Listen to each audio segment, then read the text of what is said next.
Good afternoon, Tan Sri, Dato, distinguished speakers, ladies and gentlemen. We are bringing forward the last session to right now due to the change in timing. We are delighted to have with us here for this session three very distinguished speakers who have been involved in the construction, property, and housing sector for a long time. I think all three of them don't need any introduction as they are quite well known and quite familiar to people in the industry. We have Sri Michael Yeoh, founder of Country Heights and the Mines Resort, a very popular property leader who have innovated many things. He's now into digital banking as well, having founded a digital bank in Labuan. And then we have Mr. Ho Chin Sun from Ho Chin Sun Property Services, a very well-known analyst in the property market trends, and also he has developed a lot of property maps showing the future growth areas in not only the Klang Valley in Kuala Lumpur, but also in many other cities in the country. And then we have Dr. Chin Yu Sing, who was managing director of a property company before, and he is now involved in many other industries, including in the financial services sector. So the challenge before us is, what do we see and perceive as the major challenges facing the construction and property sector in Selangor? What are the issues that the state government needs to address, and perhaps identifying the trends and the opportunities in the housing and property sector here in Selangor. And these are some of these questions that our distinguished panelists will deal with. I will be giving each of them about 10 minutes each to make their introductory remarks, and then we have opportunity for questions and discussions thereafter. May I first introduce our first speaker, Yang Berbahagia Tan Sri Michael Yeoh, to address us.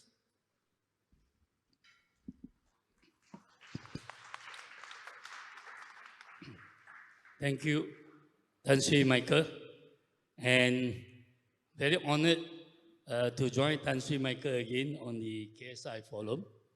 I think he deserves a big round of applause.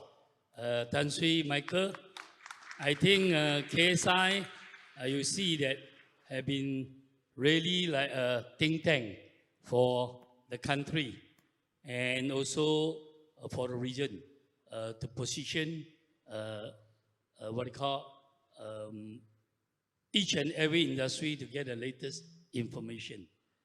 And today, based on the topic we talk about Selangor, the property sector, the challenges and the opportunities. Before I started into the property sector, let me give a little bit of background of myself, and also to my little bit background to bring you to the current. Actually, I come from Batu Pahat. YB Teng also from Batu Pahat. When I come to Batu Pahat to Kuala Lumpur in 1973, October. So this year it marked my 50 years in Kuala Lumpur with 100 ringgit in my pocket. And why I need to share this with you? So when I come to Kuala Lumpur at the time, Kuala Lumpur, the population in 1973, guess how much? It's only less than 600,000, 500 over 1,000. There's no federal territory yet. There's no Putrajaya yet.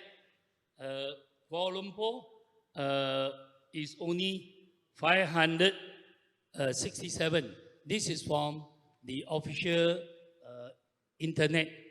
And the Selangor in 1973 is already 1.9 million.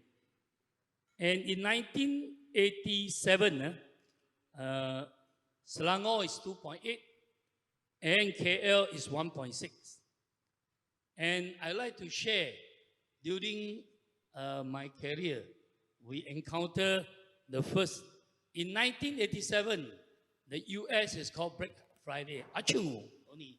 Then we all affected. The Malaysia economy was as a lower ebb.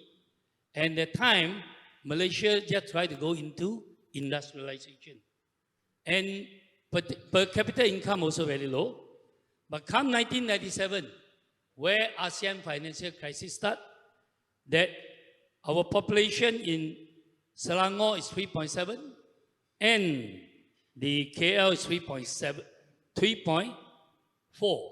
So these two combined, we have about 6 million. But today, guess what?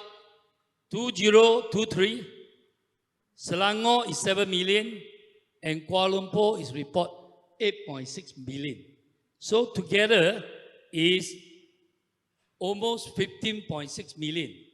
So when I visited many cities in the past, when we visit Tokyo, Shanghai, I say, oh, business very easy to do because there's a big population there.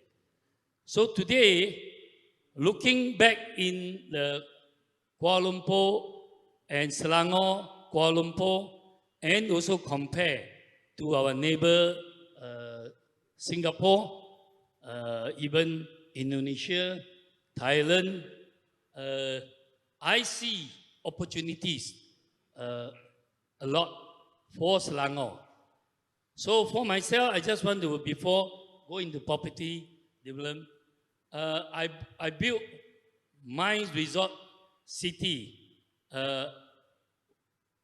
We bought the land in 1988, and that time was a big, what do you call, open casting mine, look like desert.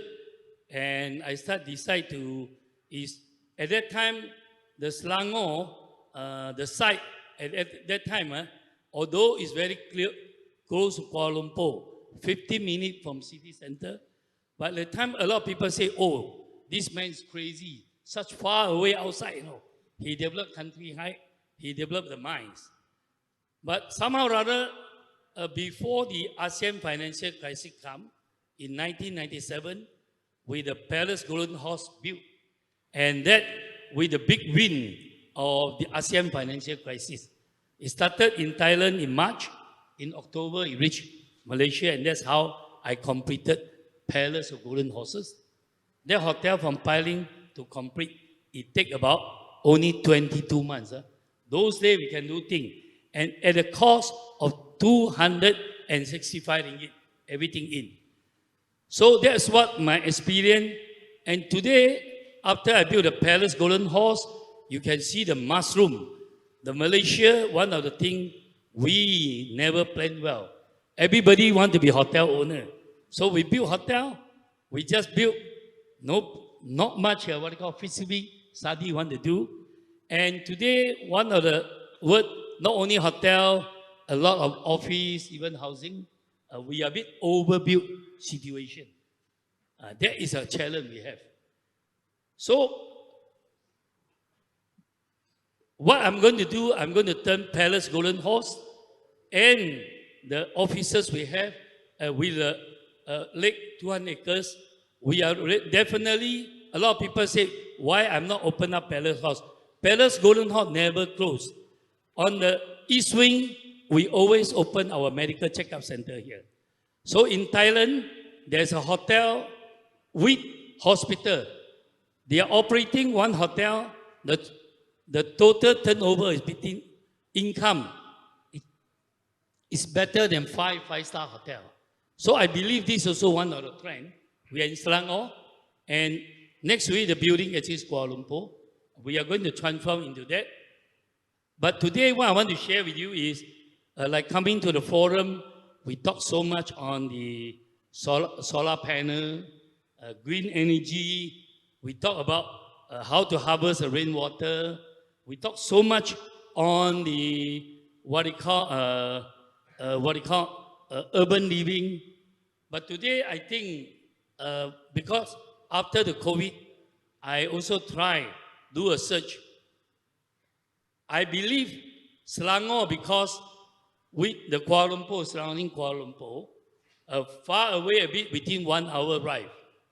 I think if developers start thinking of a lifestyle development, meaning that nowadays people want to go green, solar energy, water, and even go for the food production. Food security become very important. And with the COVID, even now, you see, we see Malaysians so many land. Actually, free run chicken or egg, chicken egg, and now become a crisis. To me, I think this is all create opportunity for young people to think. I even are now talking to few entrepreneurs, whereby I am a founder of Persatuan Usaha Malaysia.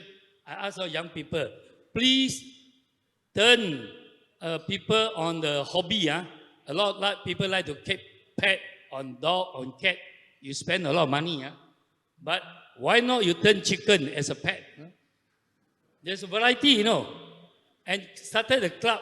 But only thing is, when you do this, you must give them a lot of lifestyle. If you have extra egg, you should not sell. You should give it to your neighbor free or donate to someone.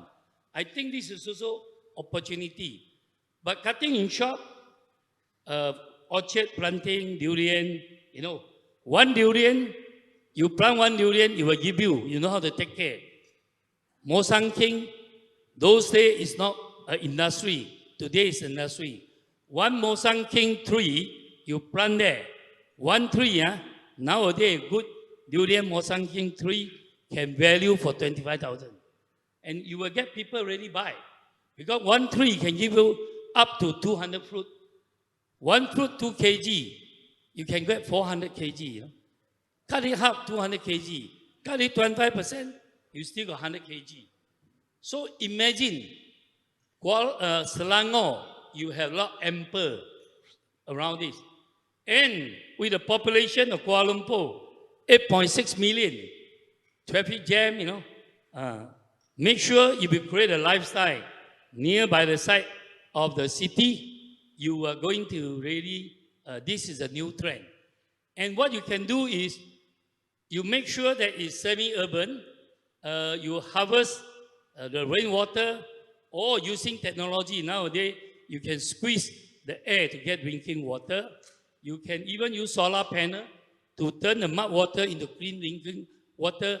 All this, except we need the state government or federal government to understand. Never force this kind of project to do a central sewerage system in urban areas, because the septic tank can still discharge with the technology class A, and you will fertilize the land. Unfortunately, because this country, the way we develop, and we got big corporation come and put idea to the government that one stroke of pen. Imagine you want the beautiful underrating. If you ask us to put a central sewerage system, you have to dug out the whole mountain. The environment will be spoiled. So these are the things that authority and private sector must come together. And I believe this can become a new group for Selangor property and for all the developers. And I am going to be the first one to do this, because recently I do a survey. I go to Ulu Langat, and a lot of my friends who retired from senior government, they also like this kind of living. But when you go there, there's no proper infrastructure, road is very small, and at night, there's no facility, and also not much activity, So my imagination, if you can put out a modern amenity, like a golf course there, You do a golf course, and around the golf course, instead is converted resident, but it's an agriculture plot, whereby as long you do farming purpose, you still can build up to 10,000 square feet of plot. And you should have a concept. Everybody follow some rule. So we can create something like what, when we visit Japan or visit London countryside, and friend come, you can show your Luzun, and you stay breakfast in your house, You say, no, this egg is from our organic chicken egg. So, and then also, when they want to do, beside all the dusun, you have also a golf, you also have a horse, outrage horse reining.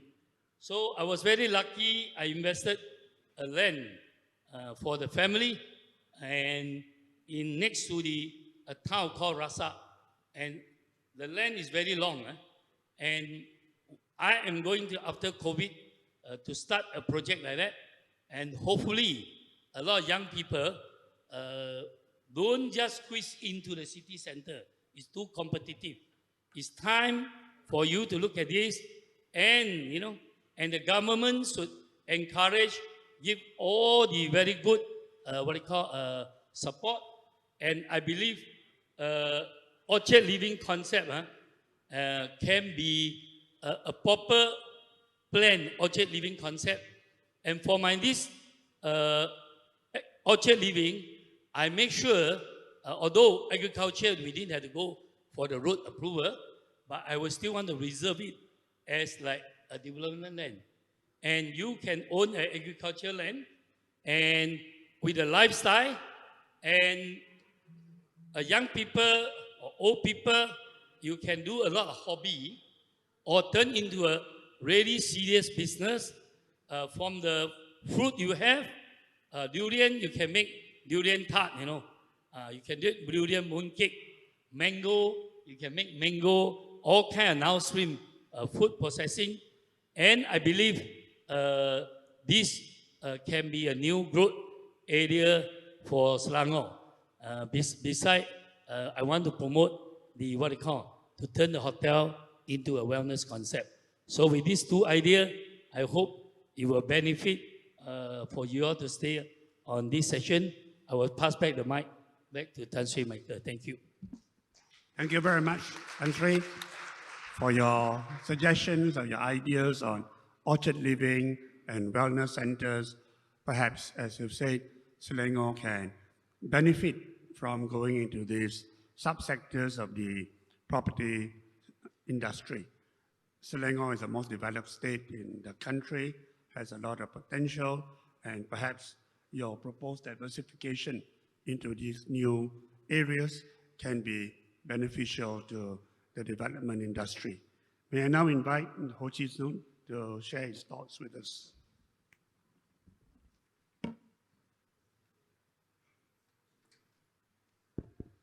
Testing.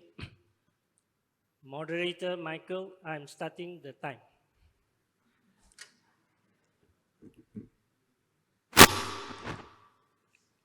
Fellow panelists, ladies and gentlemen, Salamun Alaikum. Greetings of peace to all of you. My slides, please. Thank you very much. Last week I was in Penang, and moderator Iqbal pointed out very sharply aging society. I need to talk a little bit on this population growth and why Selangor is lucky. I mean, people like me from Penang, all the good guys come to Selangor, come to KL and Singapore. Left behind Penang are the gangsters lah. Then I will go to global cities. They compete for talent. As we talk about Selangor, Kuala Lumpur, Greater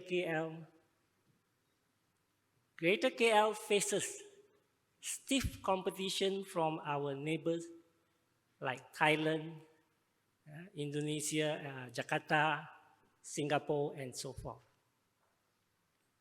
There are three big elephants in the room. I will talk about corruption, race, and religion. There are not many people who have the license to talk about this. I am one of them who has the license, and I won't get into trouble. in the KSI agenda, one of their pet subjects is affordable housing. And my opinion is very simple. Use the Land Acquisition Act. I will explain later. And also, open tender for state land. It's not exactly democracy, but a small socialist outlook. Prospect for property development, simple. I will play you a short video. Catalyst for the nation. In Penang, I made some suggestions for the Penangites, and that is to develop Penang Hill. I'm sure in this room we have got many people who got ideas. I won't talk about the catalyst. I believe moderator Michael would like you all to participate and share. Oops, here. My name is Ho Chin Soon. I just started Ho Chin Soon Realty, a land banking agency, because on the left, Ishmael Ho, the mapping company, he is 100% running the show. On the right is Ms. Hong On, my business partner, and also chairman of her company, my company also, Hong On Enlightens. We do live events. Now, let's move forward. So, I got about 3 slides to show you population. And it's not only real estate. All sorts of businesses need healthy population growth. I believe I don't have to explain what is CAGR, compound annual growth rate. In the 90s, we were growing at 2.6, and to my surprise, Singapore was better than us. But look at the blue color. Oh my God, the trend is downwards, and we are now less than 1% growth. Very soon, there is no growth. Believe me, yeah? Malaysia, in a way, is still healthy. The young people are there, but China is now having problems. Singapore is worse off. If Singapore did not import Malaysians, they are worse than Japan. Yeah?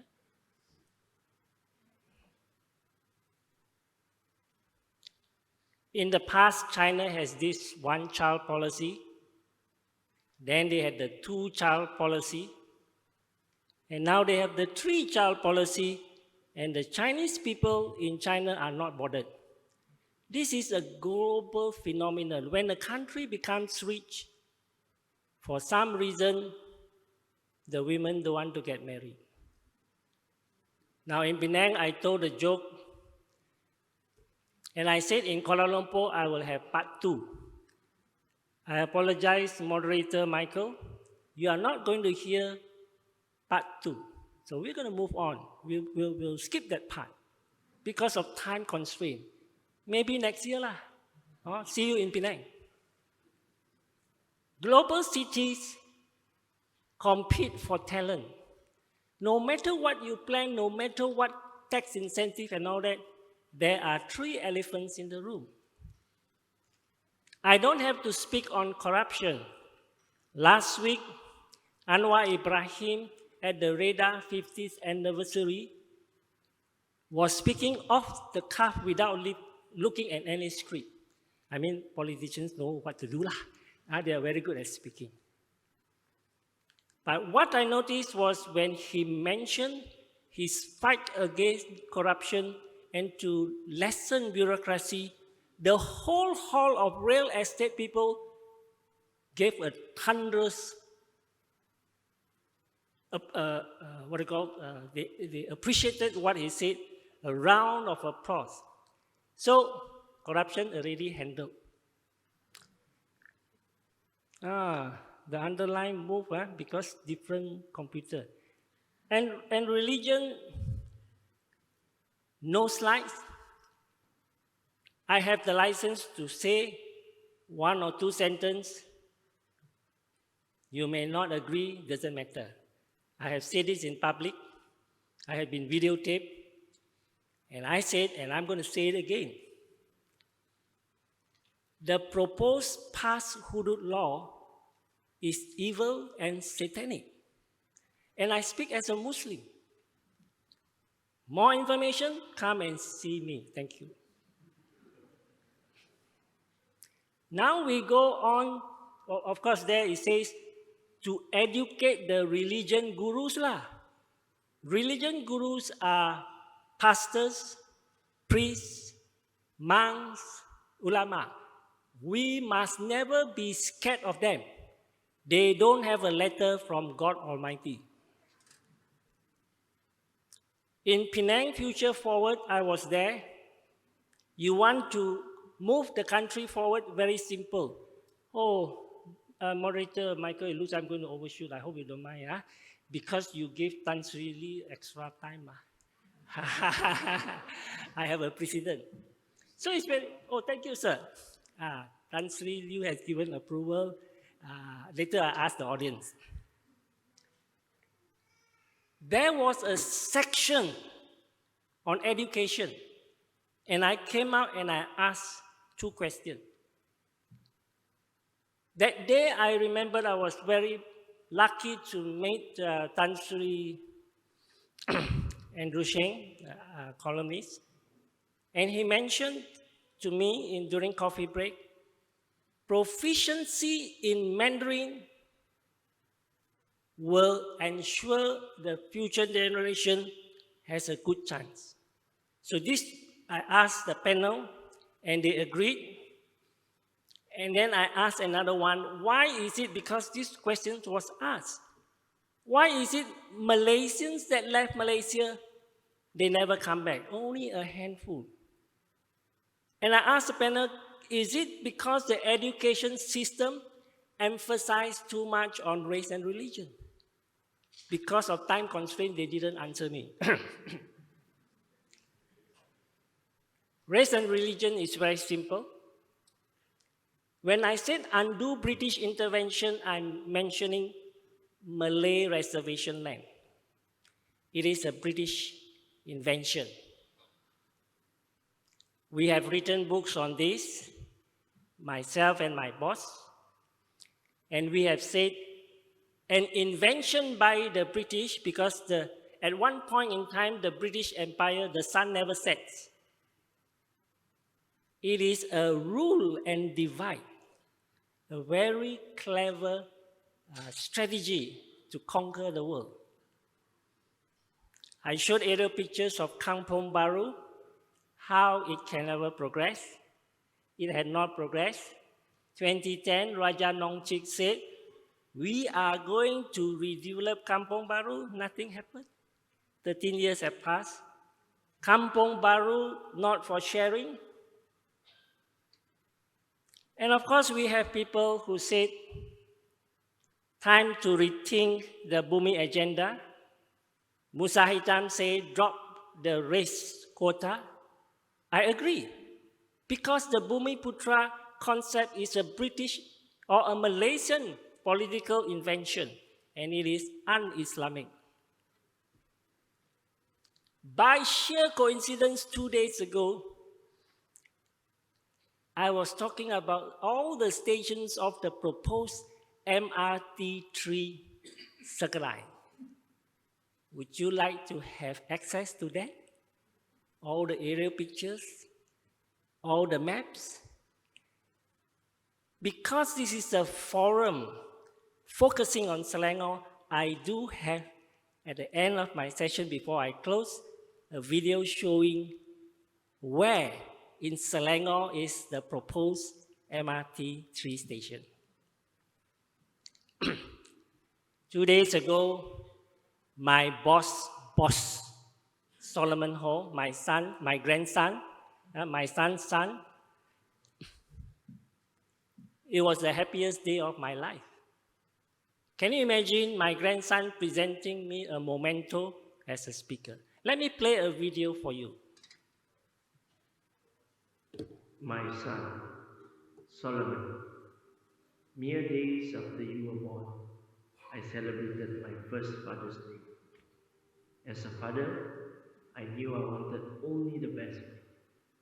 I want you to grow into the man you can, to have valor, yet composure of the mind, to believe in yourself, but not in blind faith, to be ambitious and have patience for it, to have confidence, but keep your virtue, to stay fast in truth and your dealings honest, to feel perseverance with your will, most importantly, to give meaning to your name.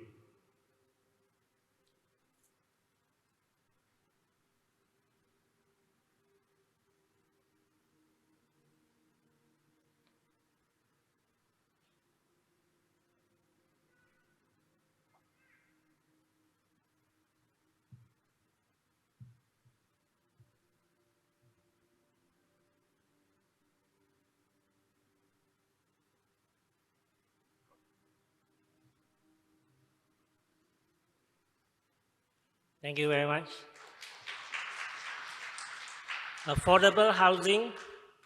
Why are we in a middle income trap? One slide. March this month, Straits Times, a condominium set a record of 100 Sing dollar a month. Rental, not buying. Our money, 335,000 ringgit per month. 1 year, the tenant has to pay 4 million ringgit. Think about this. Why not us? Why them? Should we blame this race and religion rhetoric? Should we blame the politicians? That's why we are all here, for you to ask questions. Prospects for property development. We don't have the statistics. Can I ask your permission to play one last video? I see a lot of hate. Moderator Michael is okay. Thank you, sir.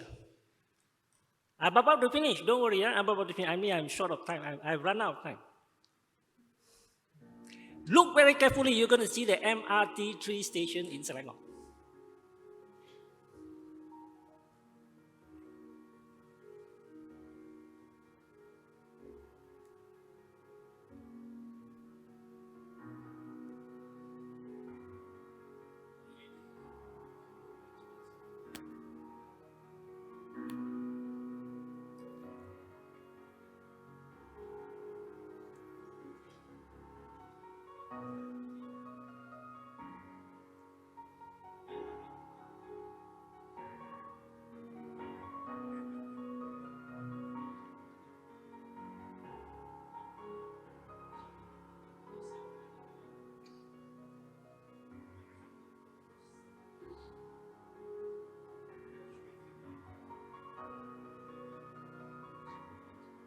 Our country is beautiful. The future is bright, inshallah, God willing.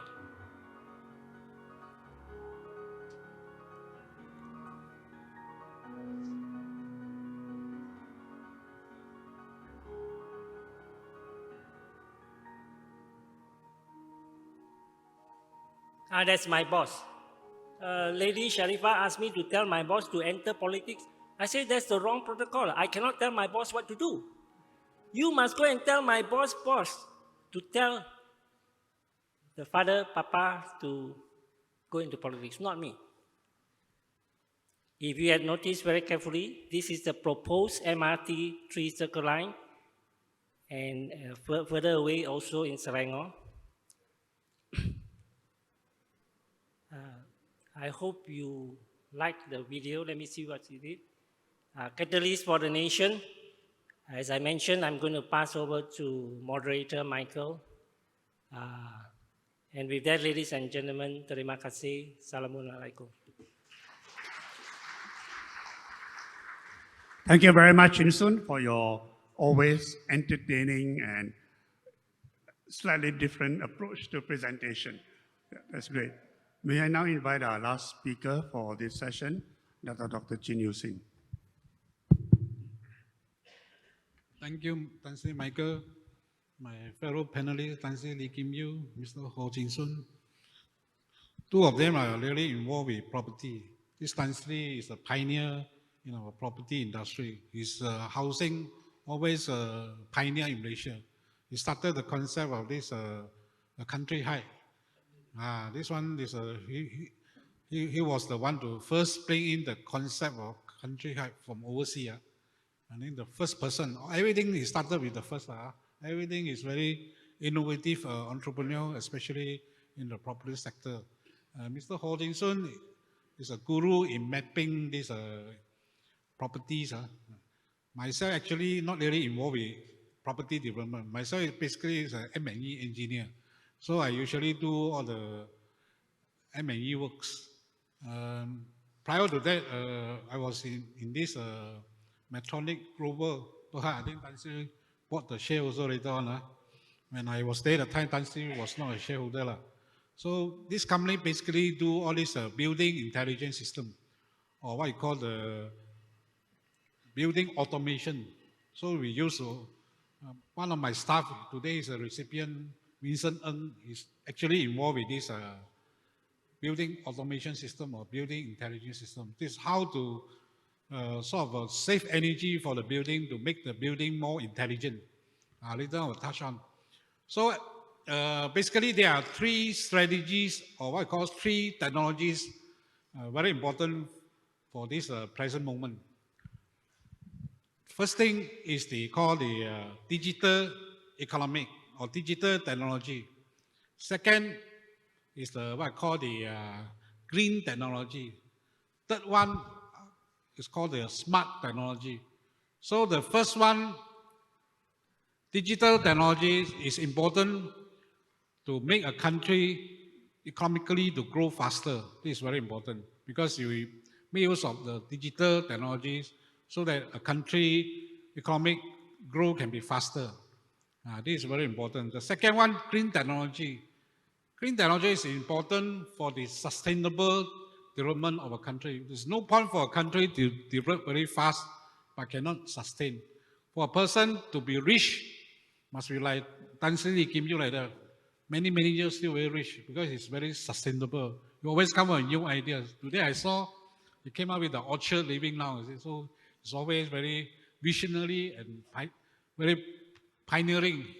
He got the instinct to make money, the instinct to see what the society wants. This is very important. So this green technology is very important now. So green technology is important because you know this electricity consumption will spoil our environment.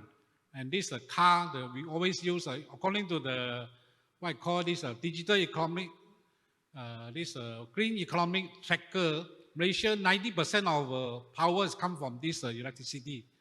This will really spoil our environment. Later I will talk more on that. So the third one is a smart technologies. Smart technologies basically used in the smart city. We use our smartphone, can really make a city more smarter, or make the city smarter and can save a lot of energy, time consumption, all these things. So first thing, I will talk about the green building.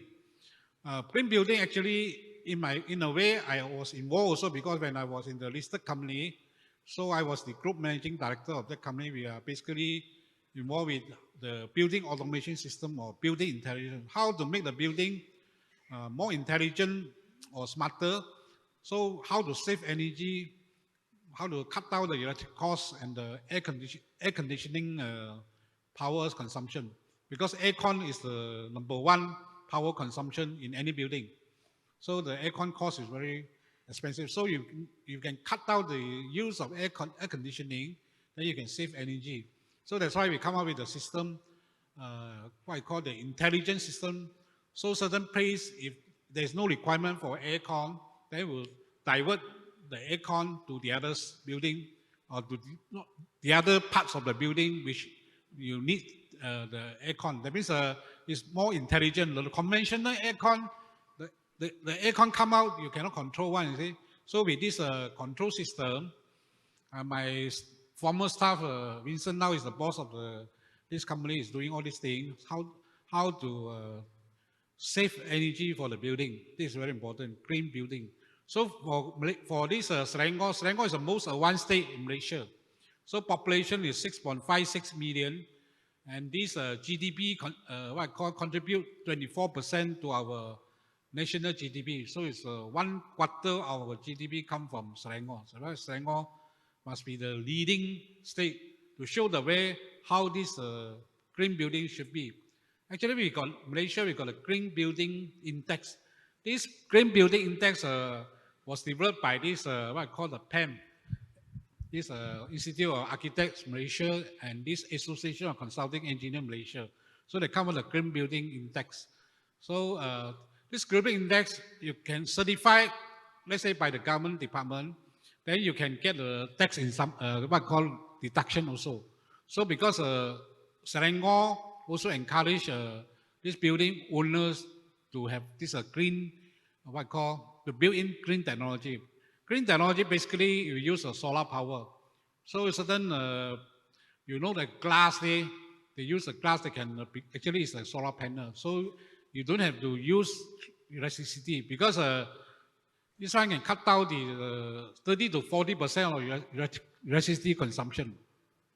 And the initial cost, only thing you have to spend extra is 0.7% to 11% of the normal building cost, because you have to incorporate the what I call the green technology, and you have to plant more trees.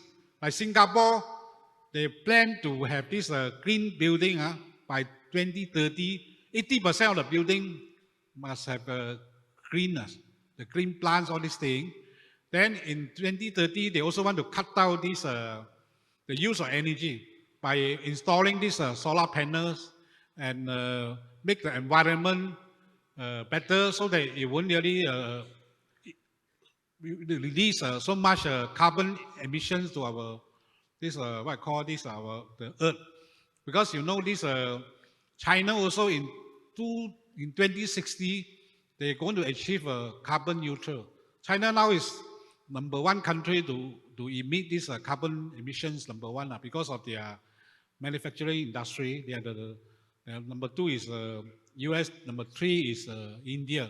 So China really got a plan to reduce this carbon emission by 2060. US actually until now there's no plan. Actually they try to solve. Don't really want to commit lah. That's why 2 times they pull out from this UN on this what I call the carbon control one. So they are really not committed. So Malaysia, on our part, we have to play our part also, because if the carbon content is too high in our environment, the whole world will have the greenhouse effect.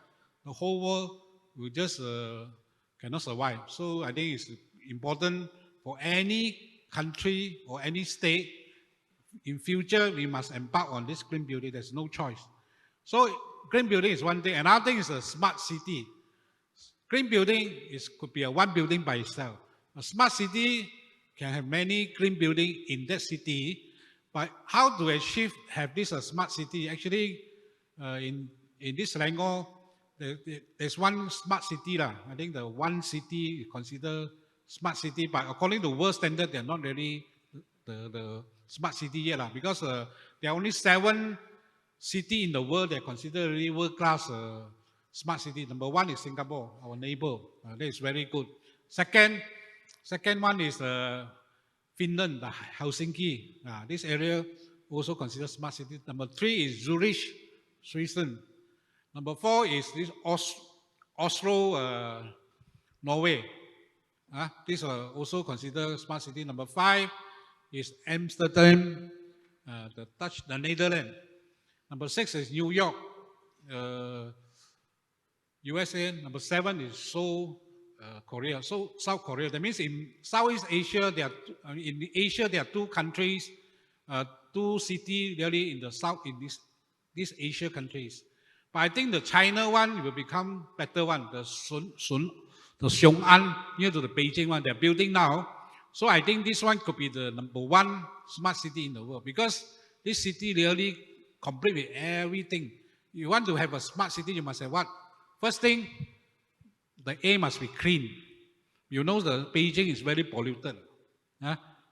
They want to hold this certain function there to ask the vehicle not to be on the road during the Beijing kind of Olympic, the Winter Olympic opening the time, so you can see the blue sky. Normally you go to Beijing, you cannot see the blue sky one, because the use of this vehicle is very, very, very heavy. So that's why now China come up with this green car, or what you call this electric vehicles, EV. This is very important. I think Malaysia, sooner or later we will have to use electricity cars, because this one can really sort of reduce the carbon emissions to our environment.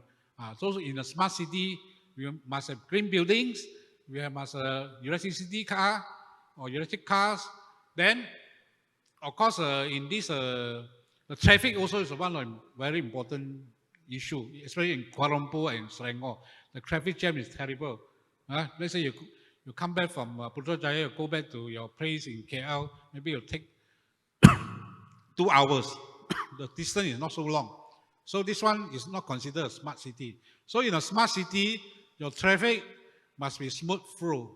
So with the use of application of this technology, it can be achieved. Because you can let the people know that, let's say you look at this handphone, you know which period or which area is very jam one. Then you avoid not to go there, or you go during not the peak hours, all these things. So I think this the smartphone can really help you when you are living in this smart city. So this is one thing. Traffic is one thing. Another thing is the crime security. Security is very important, because when you are, let's say, staying at this smart city, you must have security. That's why Tan Sri Lee Kim also one of the first person to come up with the what I call the gutted and gated house. This security is very important, because there's no point you stay at a place that there's no security. You go to New York there, at night, nobody there to go out. New York is very terrible now. So the security there is very terrible. That's why they put out New York #6 smart city. I also don't really agree, because not about their security, there's the worst in the world, I would say. You go to New York, especially go to the New York, what I call the train station there is the worst place, very dirty and no security at all. So in a smart city, if there's no security, you don't feel secure to walk during the night at a certain place. I don't think that is called a smart city, is it? Because smart city security is very important. So this is one thing. And then in a smart city, you must have a good medical facility. Nowadays you use a telemedicine. They say a certain person got certain problem, so the doctor can use what I call the teleconference thing to teach the people how to save the person. I think that is very important also, because our society is aging now. So many people getting old. So when you're getting old, the most important thing, the concern is what? Medical facility, medical care. Money is not important already, you know. So medical care is the most important thing. That's why Tan Sri can come up something like that. So I think you tie in with this medical care.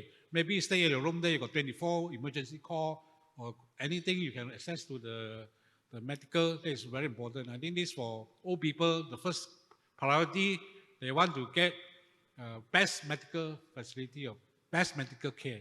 So in a smart city in China, they can do it better, because they are what I call this bandwidth, very fast. So when you want to search for certain information, instantly you can get, because they got 5G. Actually now they got 6G already. They don't want to launch it yet only, but they already got the 6G. Because 5G just launched not long ago. If you launch 6G and then the 5G, all the facility will be gone. So that's why the bandwidth is very fast. So in the Xiong'an there, I would say this is a model of what a smart city really is. All this, just how I mentioned the 7 cities, according to world study. So I don't really would say they are very good, you see. But China, the Xiong'an, I would say is the best. because they got all the facility, the clean water, the clean air, and then the energy saving facility, there, the traffic there, also very good. And then everything we control by monitor with CCTV, everything. So it's very secure. So in China, you don't see any crime. Nobody go and rob you or go and rape you. You see, the ladies can come back at night in the 2 to 3 a.m. in the morning. In Malaysia also, they not do that. But in China, no problem because they got a lot of CCTV all over the place. I think in smart city, we must have this also, because this is the only deterrence measure that can really deter people from committing any crime. Because without this monitoring, you don't know, people see that there's no police patrolling the place. They thought it's okay to commit crimes, but with this sort of CCTV, I think it's the best one to really monitor. People will become, they will behave themselves. See? That's why in China, the crime rate is very low. Because this sort of smart city concept, I think China is doing very well. That's why Selangor, you want to really learn, we can learn from Singapore also in a way, because Singapore is the part of ASEAN and the culture is almost the same. Another place we really can learn one is China, because China there the traffic is very good, because the train straight away go to the airport, everything linked together. Everything linked. Internet, everything, the communication, transport system, all linked to the capital, linked to every part of this China. That's why I would say, you want to have smart city, you must have this sort of facilities, just all the things I mentioned. Because without all these things inside this city, I don't think it's a smart city. Why it's so different? So you cannot provide people with good medical care, cannot provide people with security, and you must provide a very conducive environment for people to live. So that in the morning, people can walk in the garden. Tan Sri, Lee Kim Yew place got a lot of plenty greenery there, and people can really walk in the morning to exercise themselves, all these things. In China, you can see every garden, you can see people in the morning practice dancing and practice Tai Chi, all these things. So I would say this sort of place is called livable place. Livable place with good economic development and there's sustainability. This is very important. Thank you very much. Thank you very much, Dr. Chin, for sharing your thoughts and your ideas on green building, on green construction, green technology, and smart cities. I think these are things that perhaps we can also look at implementing here in the country. We still have a bit of time for questions, for comments from the floor. I'll be happy to open the floor for comments, for questions, and perhaps for the other two panelists to also add on to what they'd like to say. Maybe Tan Sri, would you like to add on? Yeah, before the question, maybe we thought about Selangor, which surrounding the Kuala Lumpur, and you can see even KLIA are involved in helping to build the Cyberjaya, the master plan. And now you see the dengue is going up. And I believe the Selangor state government should use the benefit of surrounding the Kuala Lumpur and make sure the accessibility to the south. Now we got a north-south highway which is built, and then to the Putrajaya there's also road, and then east, west. I like to particularly touch on the north side area, whereby I just now said I'm, Rasa. Actually, Rasa, Bukit Berentong up a town called Rasa. Actually, if you look at the history, it's supposed can be the capital of Selangor, if the British do so. And earlier, there's a very big entrepreneur who is mining. And the big Rasa, the area, I think got about 50, 60 mining. And they use a big river to bring down to Kuala Lumpur, and then to the Port Klang. And there's still a very big mansion house there, I think it belongs to the Dick Chan's family. And you look at the history, it's very, very interesting. But nowadays, the accessibility is not that good. Although there's a train near the Rasa town. And imagine if the Selangor state government and the federal government, that train station is very underutilized. No? But if you can do something like Japan, at the weekend, only operate at weekend, lease a line for KTM, and have a very good tourist lifestyle that people go outside by train. Of course, by car, at weekend, I go there, I see a lot. Sometimes you see this Porsche Club, BMW Club. They will go out there to look for food, all kind of food varieties. So I believe my idea of Selangor start looking at this. And for example, we talk about EV car, things like that. And we got Carey Island, which is very near. And make sure maybe Carey Island should be developed into a green island. You have the first autonomous car there. So I think Selangor should really looking at how to capitalize surrounding Kuala Lumpur. And of course, I come to this forum.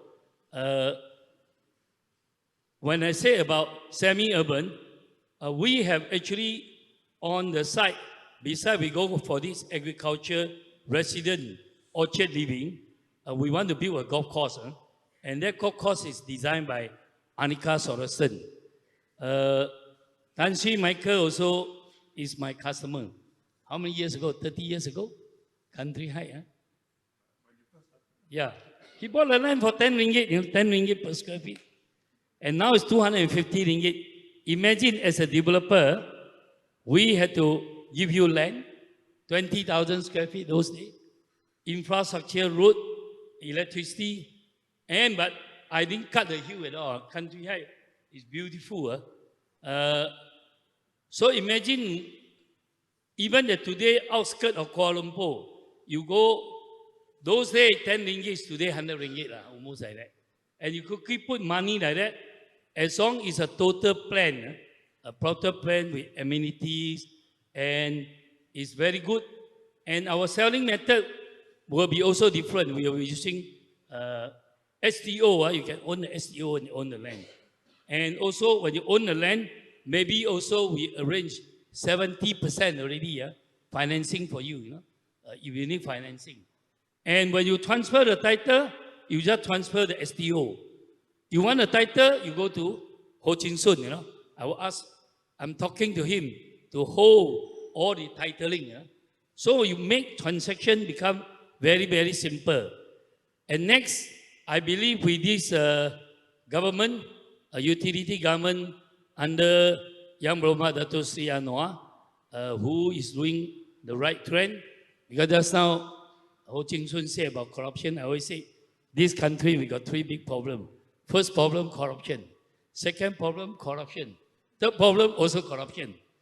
So if our new Prime Minister have really serious to curb this, and we must make sure Selangor state government work with the federal government, make sure because Selangor also enjoy the gateway from international. So when you come here, people come here, that when you land up in the KLIA, actually you landed in Selangor. And we give a very good impression, that Malaysia is very friendly, very open. And now immigration also come up, beside Malaysia, my second home, is called PVIP. I really think that this is something we all in this room, we must promote. Actually, I'm the one to give the idea from Silver Hair to Malaysia, my second home.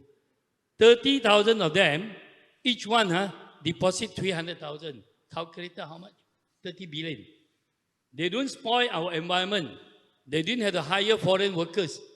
You just come to Malaysia to live better, to enjoy all this, live in a countryside, own their one acre of plot with 10, 20, 30 durian tree or mango tree.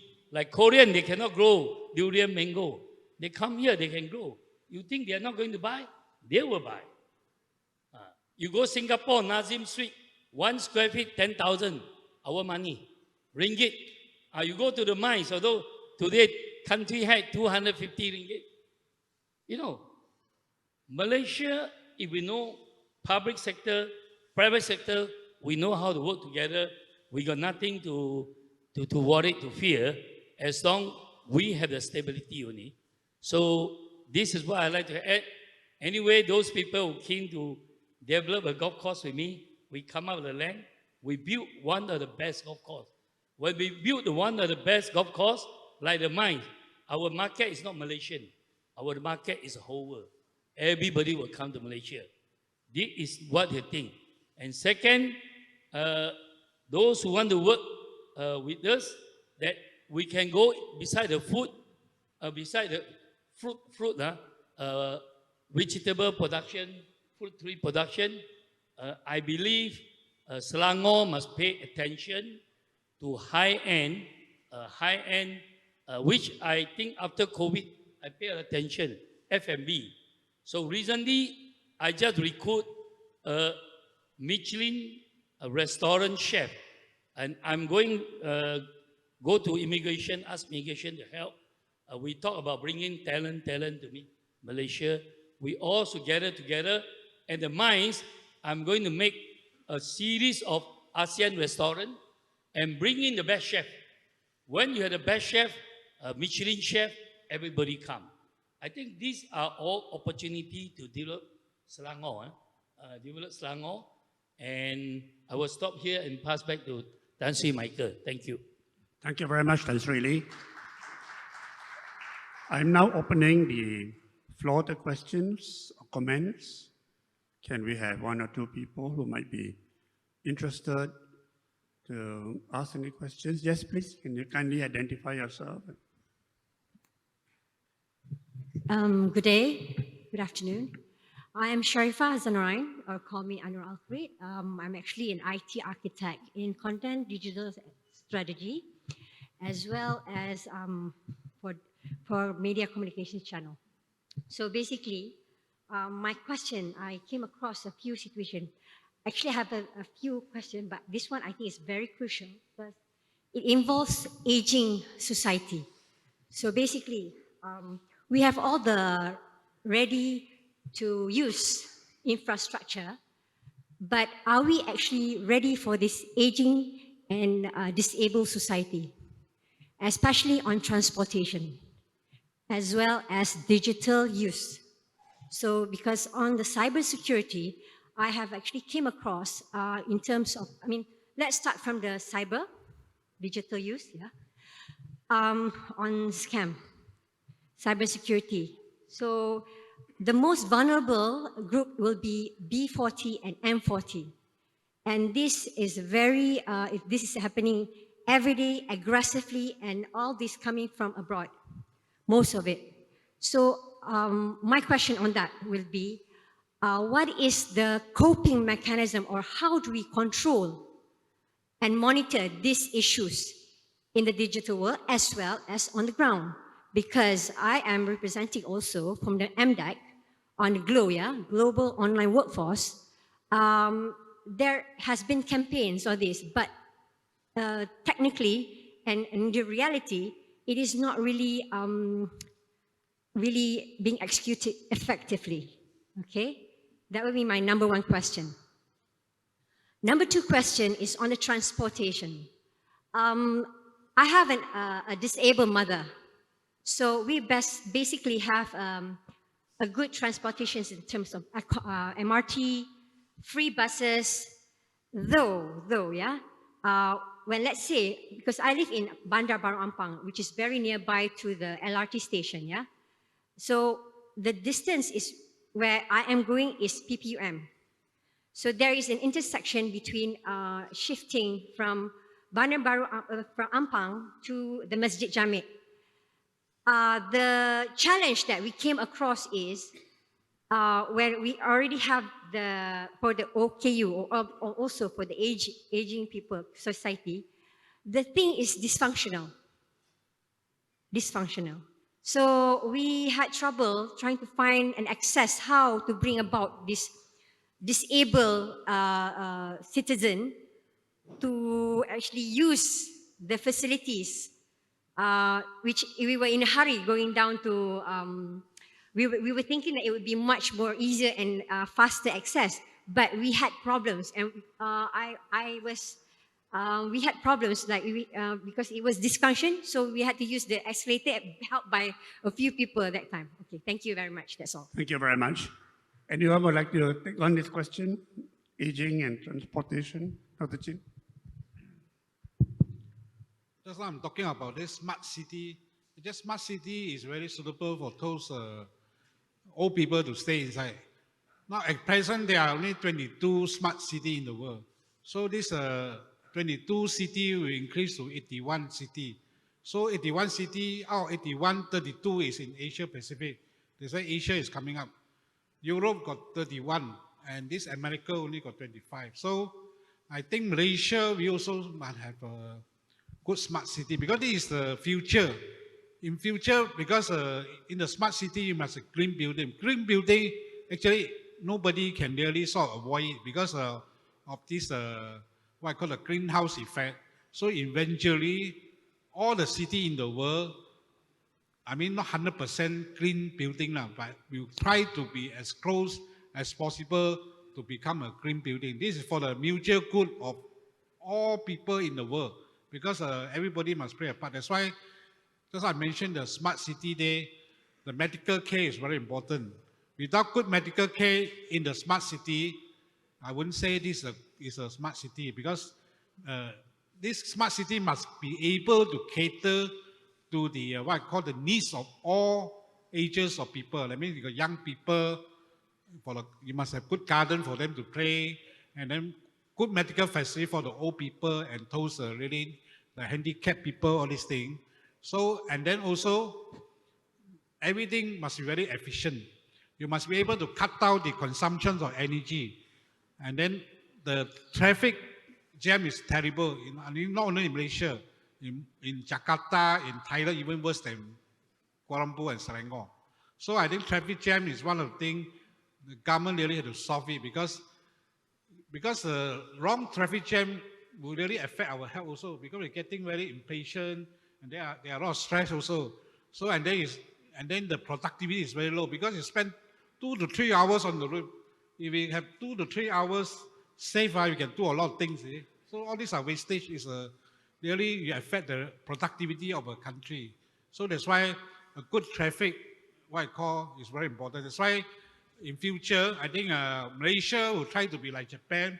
We use LRT to go to work and try not to use vehicles. You want to buy vehicle, buy the electric vehicles. I think that should be the way, because this is the only way to cut down the what I call the carbon emissions to our this environment. Because this air conditioning actually is I'm an M&E engineer. I know this air conditioning is the one to give up most carbon emission to our environment. That's why you have to really cut down this the use of what I call this hydrofluoride. Hydrofluoride is the one really for this the what I call the chloride content really affect our environment. The chlorine really will affect our environment. This one you must cut down the use of this air conditioning. So this one, and that's why you must have the green building. Try to make the building what I call very comfortable, and then you don't have to spend so much money on this air conditioning. And that can be done, because air conditioning, because let's say you build the building to have a sort of green effect, and then you can cut down the sunlight shining directly on the building. That's why you got a shielding factor there also. You build a shield to divert the sun from directly shining on this building, then you cut down a lot of this air conditioning. Thank you, Dr. Chin. Sri, you want to make a short comment? Yeah. Actually, I like your question, but maybe being the audience, actually the question is very complex. You actually you are talking about this question actually facing by government or society, what you call aging, B40, and the what you call the flexibility. Okay, so I like everyone to talk. If you see this, I've been seeing China, which is called socialism with the unique features. From communism actually the country will run terribly, then they quickly transform into socialism. And socialism in China now, you look at all these problems, you see their TV program, everything you say, they have a solution to touch your heart. And they've done very, very well. So that's why in Malaysia also I start thinking, but unfortunately, we must stick to capitalism. We started with capitalism. The original capitalism actually is very good. Also will take care of all these problems. So I think, for example, while you're talking, I say, maybe we should have a Grab. If you have Grab now, you also have Premier Grab. If somebody come up with a Premier Grab, with a outfire, you go out, the seat can come out to take the people very inconvenient and go back. So you pay slightly more, but you are not using it a lot. But if we can have Kuala Lumpur or in Selangor, 10 of this kind of Grab, you can also help solve the problem. And also for the aging, aging people, to tell the truth, if you look at, like myself, we look at our grandchildren, our children. In fact, actually, the wealthier aging population is getting higher. And these are wealthy ones, They are also looking for services. They are willing to pay. So also can create opportunities for a lot of entrepreneurs, because we live in a capitalism. You turn any crisis into opportunity. I think at this moment, I think, let's say we business people, we are not MP or things like that, our job is to make sure that we come up idea, a product and services can serve the society problem. At the same time, created ideas that it can become what they call a serving society. I think at this moment, that is what I can think of based on the question. But I like your question, thank you. If I may add, now the lady asked, there are actually two questions. The first one is security. How do people feel safe? I like to give the example of what's happening in China. You go to China, if you look Chinese, or even Asian, or even if you look foreigner, you are safe. Why? Because they have this exemplary punishment. Whether you rob a bank, whether you are corrupt politicians, or you even snatch a handphone, oh boy. So they are well disciplined in the sense because they have an authoritarian government that gives out severe punishment. We must have this. When we have a Malaysian who stole a handphone in Plaza Yao Chuan, the government didn't do a proper job. They said they will have another, they played up the racial issue. Okay. The second thing is the maintenance culture. So we talk about why the LRT services are not properly maintained. So we need to look then to Japan. You look at how they have been brought up from small to clean the classroom, to sweep the floor, toilet, as Dato, Dr. Chin said. You went to Japan to clean toilet lah? Did you go to Japan to clean the toilet? No, I was just teasing him.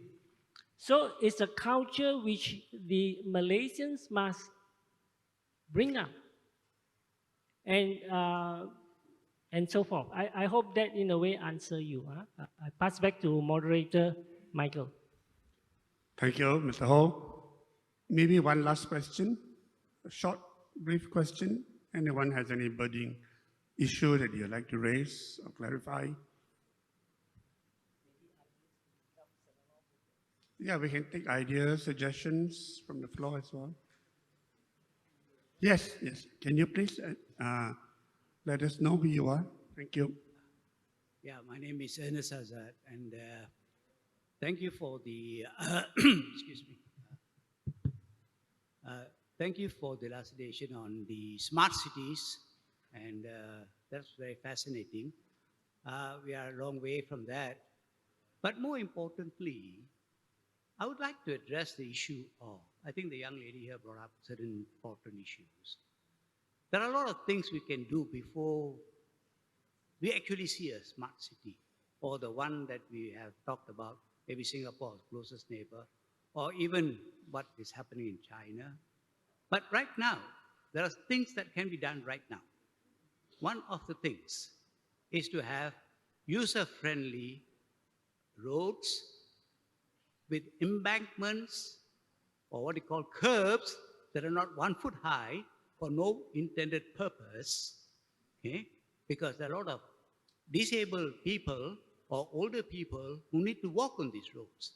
And we can do that now. We don't need to have any smart city, because the smart way of construction is not to have curbs that are 1 foot high. Give it to some subcontractor to make some money out of it. We've seen this happen in Kuala Lumpur. Okay?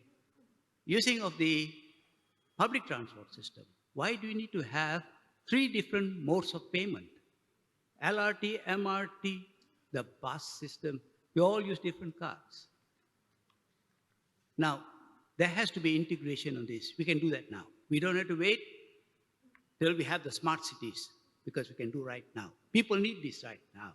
The other thing is, we can say that, you know, London is an old city, but London is still user-friendly. City more than 100 over years old, and you have user-friendly. You can use the same card, Oyster card, to go through all the transport system. So while I appreciate the speaker's concern about how we could go on to smart cities, but right now, I think these issues have to be addressed, because people are leaving right now, and they're having problems, okay, using the public transport. Even walking on the streets is not safe. And tied up to this, enforcement. Have you ever seen pedestrian crossings being respected by motorists? These are things we have to look at. Thank you. Thank you very much for your comment. Well taken. We'll take note of that. One last comment that Mr. Ho would like to share with us. Perhaps. Okay, I think maybe because of time constraint, I was hoping the audience would be giving a lot of feedback. I only need 30 seconds. I was hoping that somebody would point out for Greater KL, which is of course Selangor and Wilayah Persekutuan, you cannot actually separate the entity. The way to move forward, just like the Penang one was very good. Penang moving in the future. I was hoping that one of you would have said, let's get the high-speed rail to Singapore to go on track. Thank you. Tan Sri, you want to make a short comment? I think for the benefit of Selangor, Malaysia, to me the keyword close this section, open, very open-minded. You look at China from the communists, and when they have the door open policy, and you see today, it really done a lot of good and become very welcome with all the investment going to the country also. They are reinvest back into the world. Thank you. Dr. Chin, one last comment. I just want to make some correction. Just I'm talking about carbon fluoride, CF2, not the hydrofluoride, because our certainly cannot remember. So another thing is talk about this smart city. Smart city cannot survive alone. You must have the connecting facility all over the place. So the traffic problem is not only limited to smart city, it's a national problem. So that's why this one really must, smart city can survive only with the surrounding area also must really increase their, what I call their facility. If not just a smart city alone, you cannot really work, because you cannot live in isolation, you see. So all the places are well connected. So that's one, what we call the common prosperity. This smart city is a benchmark only. So I mean, for a country to develop faster, better or faster or better, so you must have certain benchmark to achieve. If we don't have smart city, we got nothing to achieve and nothing to look for. So that's why this smart city is a concept that is a benchmark that we try to follow. Because in future, smart city is going to be the smart city all over the place already, because this is the trend of the whole world, not only in Malaysia. So that's why this smart city in Malaysia, maybe we are still not so ready yet, but this is a benchmark we should work towards it, because and then the surrounding area also must improve, because traffic system not only limited to smart city, and then the bandwidth, or the bandwidth, I mean how fast we can receive our this internet, all these things also depends on national, what I call policy, not only the smart city itself. You see? So that's why you need all the supporting factors to be ready. Then only you can make a smart city really smart. Thank you very much. Thank you very much. We would end this session now. I'd like to invite all of you to join with me to express our appreciation to our speakers who have shared with us their thoughts, their suggestions, and their insights. We have about a 15 minutes before we move on to the award presentation, so we could have a short break for about 15 minutes and be back here by 2:45 when we expect YB Teng to be back here with us. So thank you very much for ending this session.